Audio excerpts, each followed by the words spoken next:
네, 안녕하세요. 유민아빠입니다. 2022년 3월 14일 월요일 장 시작 전 방송 들어가도록 하겠습니다.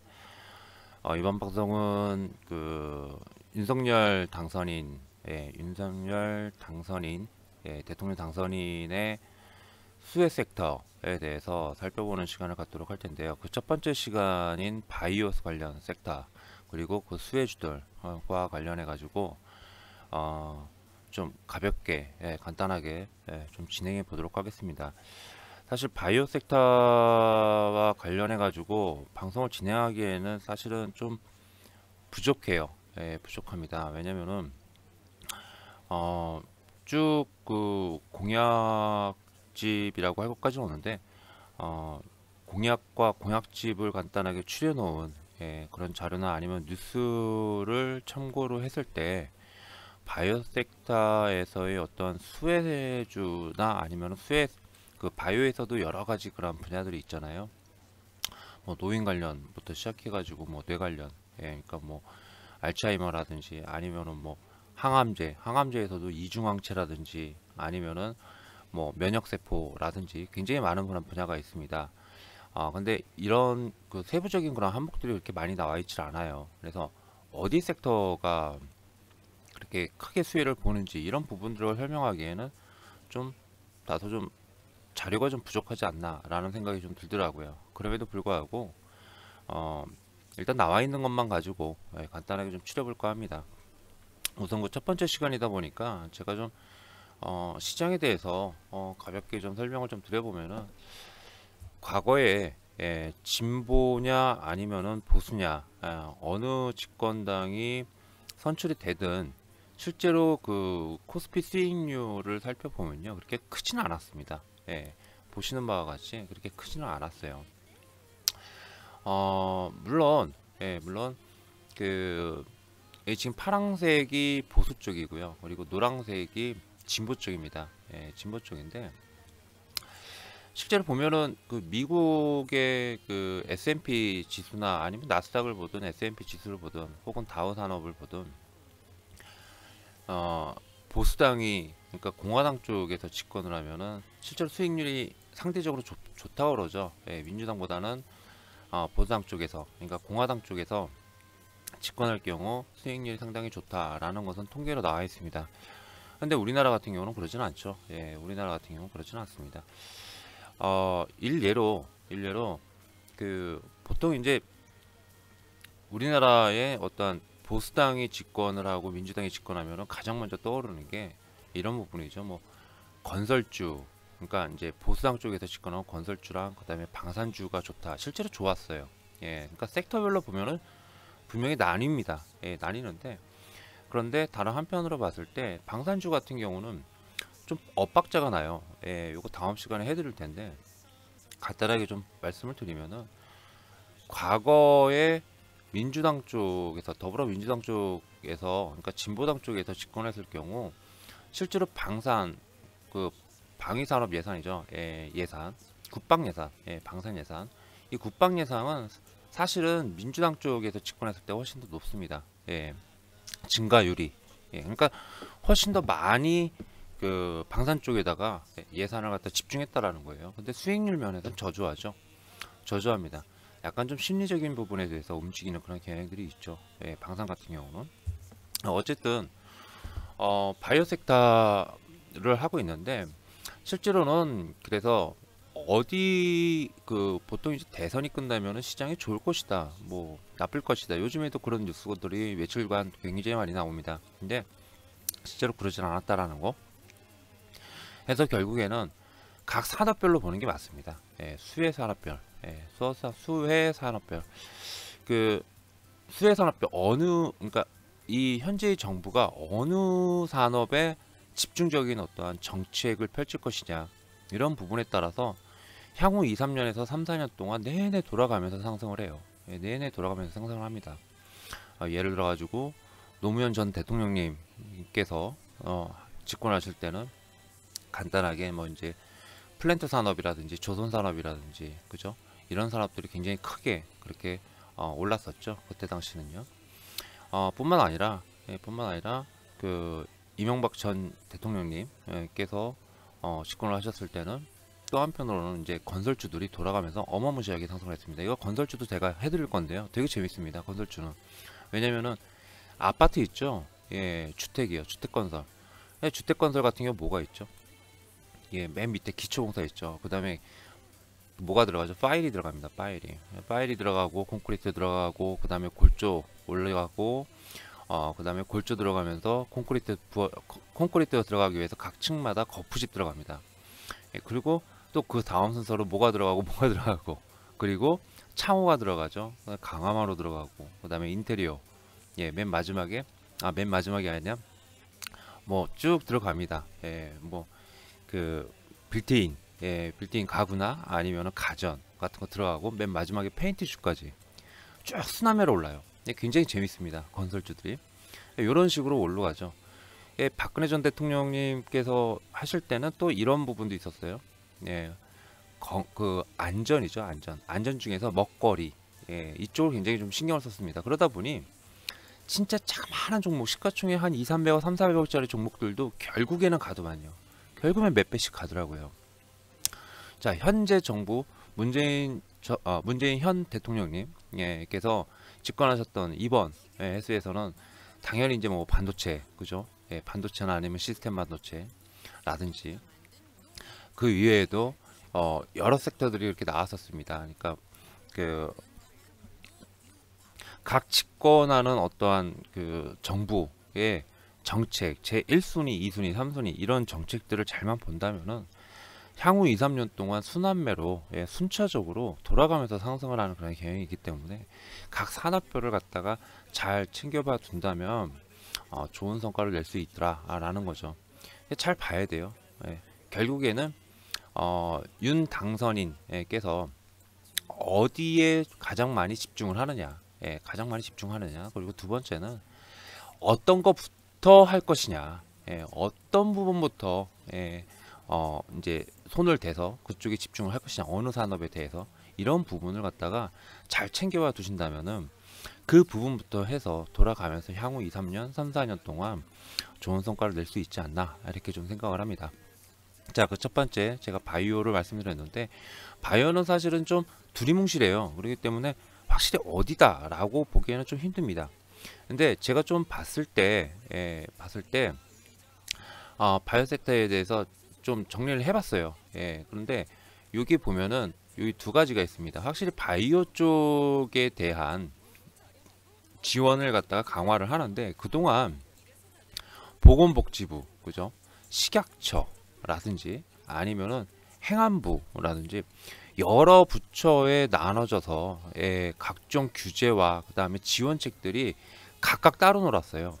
그러다 보니 바이오 업체들이 신약 하나 개발하고 혹은 어떠한 신약을 등록한다거나 이런 부분들에 대해서 각각 따로 이렇게 움직이다 보니까 상당히 좀 애로사항이 컸고 그 다음에 특히 기간 같은 것들이 상당히 오래 걸렸다라고 하더라고요. 그래서 그런 부분들을 갖다가 국무총리 직속 제약바이오 혁신위원회를 설치를 해가지고 통합을 하겠다.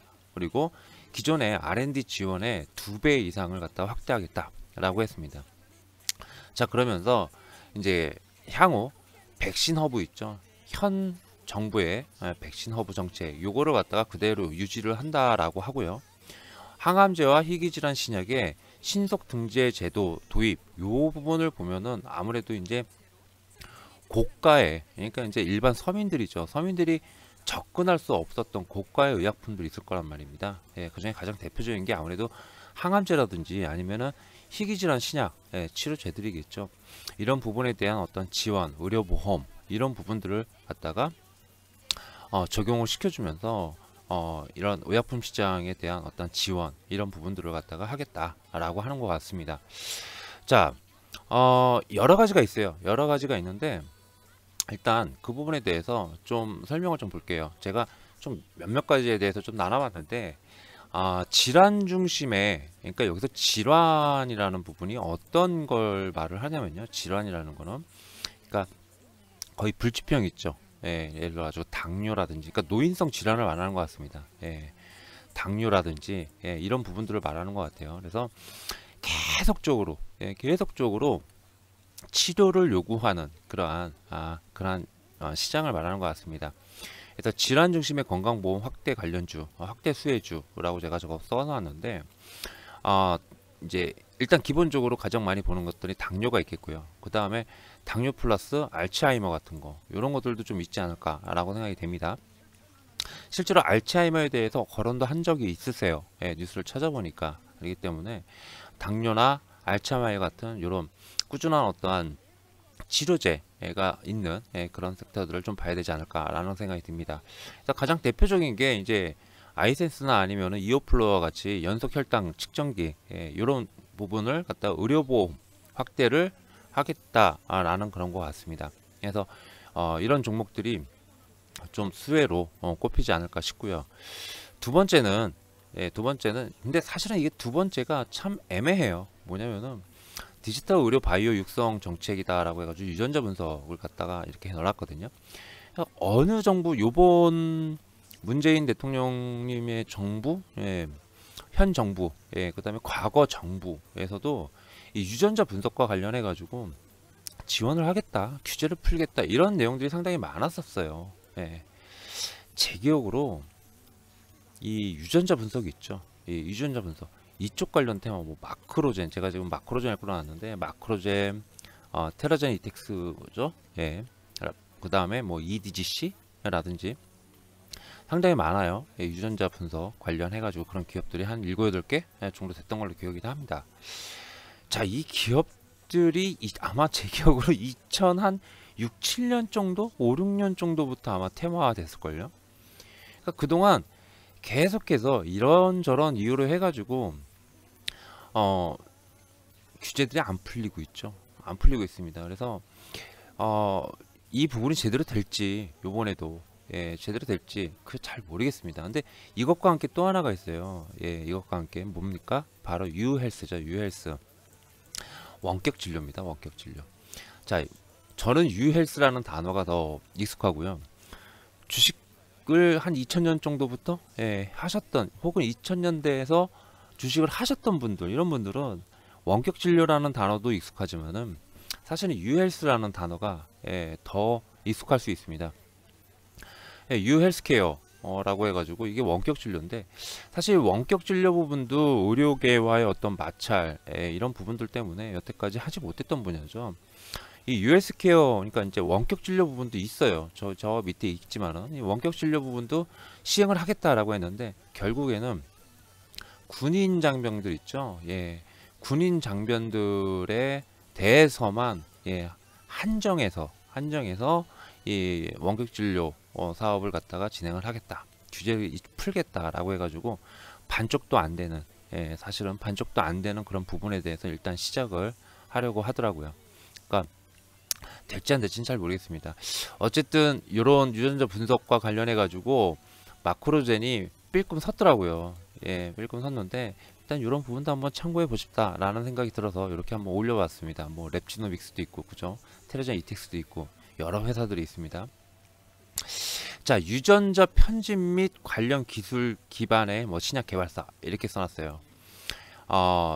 유전자 분석과 이제 유전자 편집 좀 틀리죠. 분야가 같은 유전자지만은. 그리고 또 유전자라면 굉장히 광범위해요. 저는 이제 유전자 데이터를 분석하는, 조금 전에 아까 보여드렸던 마크로젠이나 이런 부분도 있고요. 데이터를 분석하는 거, 유전자 데이터를. 그리고 유전자 편집 기술, 즉 유전자 데이터를 분석하는 거는 진단 쪽이죠. 그죠? 예방 쪽이죠. 예방 쪽입니다. 근데 이 유전자 편집이다 라고 하면은 치료 쪽입니다. 치료 쪽이고요. 그리고 유전자 관련 기술 기반의 어떤 의약품이다 이러면 아까 맨 처음에 보여드렸던 뭐죠? 뭐 항암제라든지, 그죠? 항암제라든지 아니면은 그 희귀의약품, 희귀의약품 같이 고가의 그런 의약품 시장에 대한 지원, 신약 개발 지원 및 의료보험 적용을 통해 가지고 일반 서민들도 이런 어떤 치료를 받는 데 있어서 불편함이 없게 하겠다, 부담이 없게 하겠다라는 취지의 섹터가 바로 이 부분이 아닐까라고 생각됩니다. 근데 유전자 편집 기술이다 뭐다 하면은 가장 먼저 생각나는 게 뭐 툴젠이나 아니면 제넥신, 그죠? 생각날 수밖에 없는데, 일단 그런 부분에다가 자, 또 하나가 있어요. 유전자다라고 하면은 우리 그 유전자를 많이 이제 좀 그 적용하는 분야가 바로 이제 요즘 뜨는 거죠. 요 최근에 2, 3년, 1, 2년? 예. 그 CAR 그죠? 예. 이걸 뭐라고 부르는지 모르겠는데 그냥 CART 그죠? 예, CART 혹은 CAR MK죠, MK. 예, MK.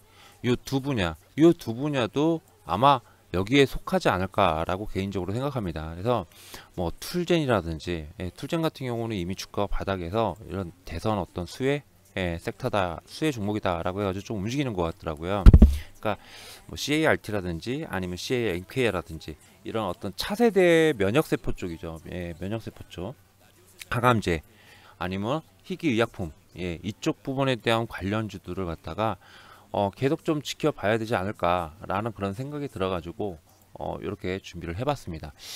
제가 그 관련주들이 요거예요. 제가 한번 보여드릴게요. 관련주들이 요겁니다. 제가 좀 나눠본 적이 있었거든요. 나눠본 적이 있었는데 이렇게 이중항체 항암제다라고 해가지고 실제로 보면 뭐 한미약품이라든지 유한양행, 그다음에 뭐 큰 회사들 있죠. 몇몇 그런 큰 회사, 녹십자 이런 회사들이 수혜주다라고 해가지고 뉴스에 나오는 걸 봤습니다. 아마도 이제 뭐 이중항체라든지 면역세포 쪽, 뭐 면역세포 쪽 뭐 CART, CANK, NK라고 하면은 뭐 녹십자 뭐 이런 회사들, 이중항체 하면 한미약품, 유한양행 이런 회사들이 많이 거론되잖아요. 그러다 보니 나오지 않을까라고 생각을 해요. 그래서 항암제 같은 경우는 어느 정부든 이쪽 분야 희귀질환과 항암제 분야 같은 경우는 어느 정부든 간에 항상 저기를 했기 때문에 그 뭐죠? 그 이거를 뭐라고 해야 되나? 항상 지원책 아니면은 정책 수혜 대상으로 꼽혀왔던 분야이기 때문에 이쪽 분야는 좀 챙겨보는 게 맞지 않나 이렇게 좀 생각을 합니다. 그래서 관련주들 한번 꼭 좀 뭐 지시셀이라든지 여러 종목들이 있죠. 녹십자 쪽이니까 이쪽을 한번 봐야 되지 않나 라고 생각을 해가지고 제가 한번 올려봤습니다. 자, 원격 진료 마지막에 나오죠. 뭐 이지케어텍, 비트컴퓨터, 유비케어, 케어랩스, 인성정보, 인피니티 헬스케어 등 관련주들이 상당히 많아요. 그죠? 이거 2005년, 2004년부터 움직였어요. 2005년, 2004년. 저기 뭐 유비케어라든지 인성정보 같은 거, 이런 종목, 이런 회사 같은 경우는 2004, 5년 요때부터 한번 차트 한번 보세요. 비슷한 걸로 움직였습니다.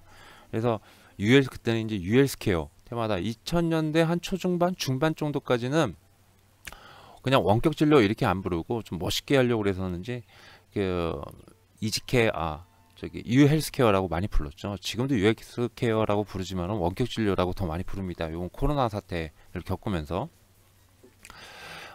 근데 그 뭐 의료계 반발이 너무 심하다 보니까 이번에도 결국에는 이동식 화상 장비 있죠. 화상위에 같은 거 하는 거. 이동식 화상 장비나 의료기기 등을 구축해서 군대를 중심으로 해가지고 원격 진료 시장을 확대하겠다라고 한정을 했더라고요. 결국에는 좀 반쪽짜리, 반쪽도 안 되는 그런 쪽이 되지 않을까라고 생각됩니다. 자, 개인적인 생각은 분명한 거는 뭐 충북 지역이죠. 충북 지역을 통해 가지고 그 다음에 경부 쪽으로는 뭐죠?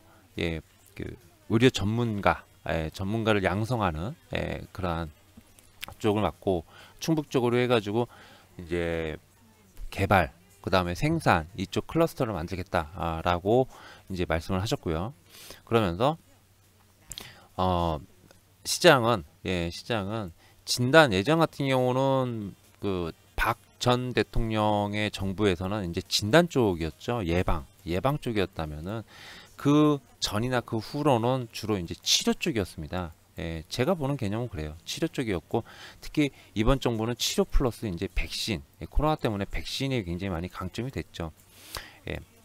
그래서 뭐 요번 같은 경우도 결국에는 치료 중심이 되지 않을까라고 하는데 의료보험 확대를 많이 강조를 하신 걸 보니까 결국에는 이제 지속적인 어떠한 치료를 받아야 될 분야, 뭐 이제 뭐였죠?